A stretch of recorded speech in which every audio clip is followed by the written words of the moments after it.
God, let me tell you something. Ghost of Tsushima, man, this game really makes you feel. Jin Sakai, the protagonist of this game. I've been waiting for this game to release since it came out on fucking PlayStation. That was 4 years ago, and finally, I can play it on PC, meaning I can play it how God intended. With an Xbox controller. I fucking hate PlayStation controllers. Honestly, if I had to play this game on a PlayStation controller, it'd be a 0 out of 10 just because of that. Fucking come at me. I fucking love Xbox controllers. This is peak design right here. So, if you couldn't tell, this is going to be a review for Ghost of Tsushima.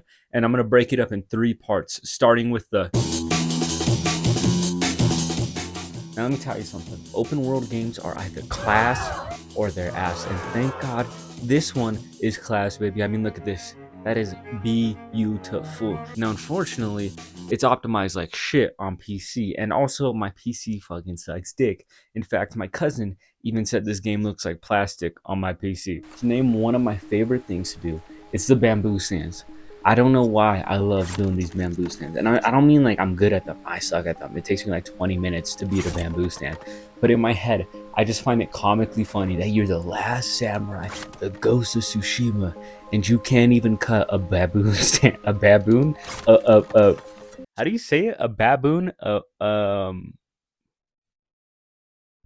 bamboo. Fuck.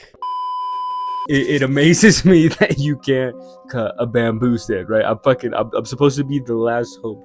I'm supposed to be the dude who changes it all. And then some fucking random NPC will watch me cut my bamboo stand for like 30 minutes straight. Just keep going and messing up. Keep going and messing up. Thank God they got a lot of bamboo in Japan, or else we might have ran out. Fuck. Okay, hold on. Bang, bang, bang. One part I really like about this game is the more outposts and activities you complete around the map, the more your map opens up, right?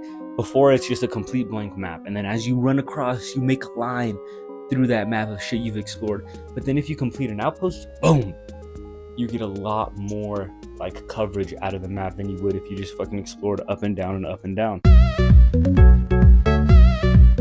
Man, here's my favorite part about the game. Let me tell you something, man. The gameplay,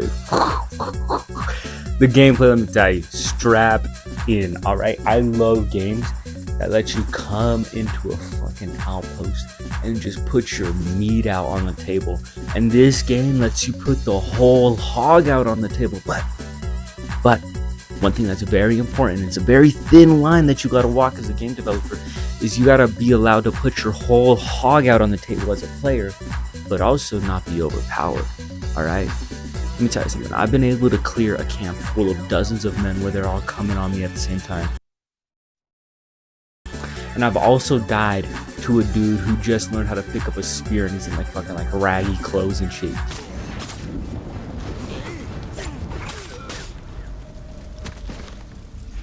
You just got beamed, you fucking loser. The way this game lets you put your hog out on the table is amazing. It's known as a standoff mechanic. You literally fucking walk up to a group of guys and you say, hey, come fucking fight me. And then you just, you know that fucking like scene, that famous ass scene where that dude's fucking sitting there and then he pulls out his swords and cuts the guy and the guy just like shoots out with blood all over. I'm gonna find the scene, I'm gonna put it up if you don't know what I'm talking about.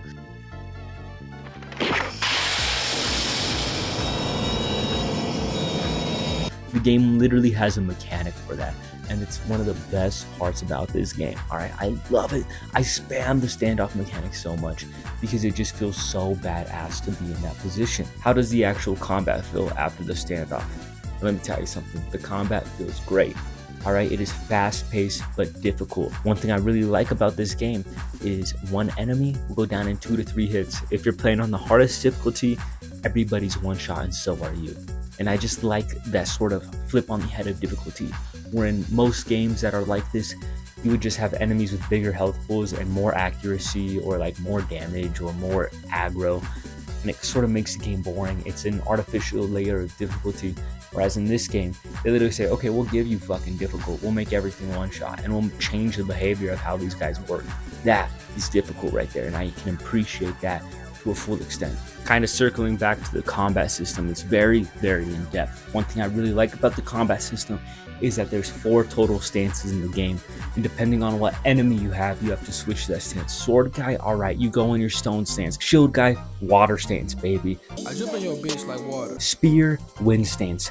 Big bad boy, aka fucking Nicholas Avocado, is that his name? Either way, moon stance. This game doesn't like to tell you things, but it likes to show you things. For example, if you see an enemy that's armored, he's going to have a different moveset than an enemy in like fucking bandits clothing. You see a Mongol versus a Japanese person, they're gonna have different movesets. And I like that type of just, it's not like, there wasn't a fucking tutorial that said, hey, it freezes the game. It's like, hey, this dude does this and this dude does this, they're different. It just kind of shows you, and eventually you'll catch on that these guys are different. One of my favorite quests kind of in this game is the master quest, right? In this game, you can have some abilities that are just fucking absolutely broken, and just, you look like a fucking demon came onto Earth. You look like a demon that has come into Earth. Fuck. You look like a demon that has appeared onto Earth, alright? And these things are crazy overpowered, but the way you get them isn't by just going down the skill tree and unlocking it at the end. You have to do a master quest for it, and these master quests are awesome. Usually I fucking hate it when games take me into a cutscene and show me a background of a story of a world I don't care about. But this game makes me care about the world because the world is fun to explore, because the world is beautiful, and thus I care about the quest. And then when I finish that quest with an awesome fucking boss fight, I appreciate that move so much more because it feels like I earned it rather than just spending a technique or skill point to get there.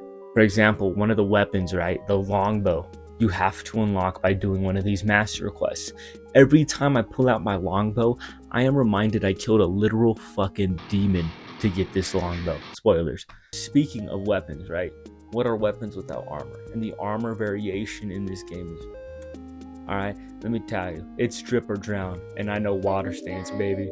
I jump in your bitch like water. Look at the picture.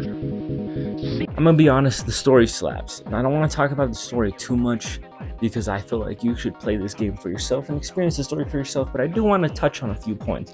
One of those points being, the side missions really complement the main story well. It helps flesh out these side characters that you wouldn't really care about unless you did their tales. That dog scared the fuck out of me. It helps flesh out these characters. The characters are done sort of well, right?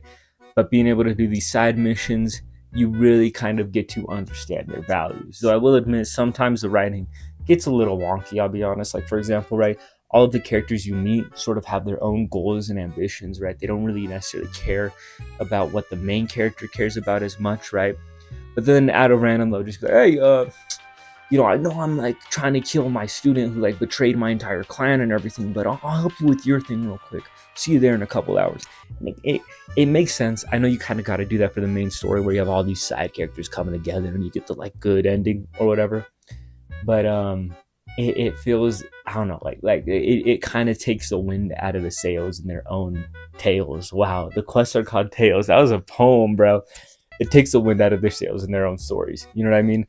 Like, all of a sudden you go from, oh, I'm gonna fucking get revenge on my student, to, hey, let's fucking raid this castle real quick. I don't give a fuck about it, but whatever. You know, it's just a little strange, to say the least. And you know, I don't want to talk too much about the later acts, Act 2 and Act 3, just because I feel like Act 1, if you don't like Act 1, you probably won't like Act 2 and Act 3. But if you like Act 1, you'll love Act 2 and Act 3.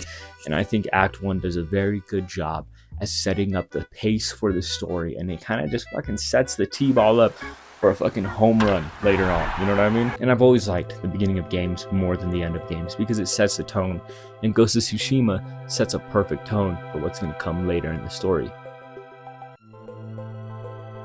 So I guess what I'm really trying to say is this game really makes you feel like samurai.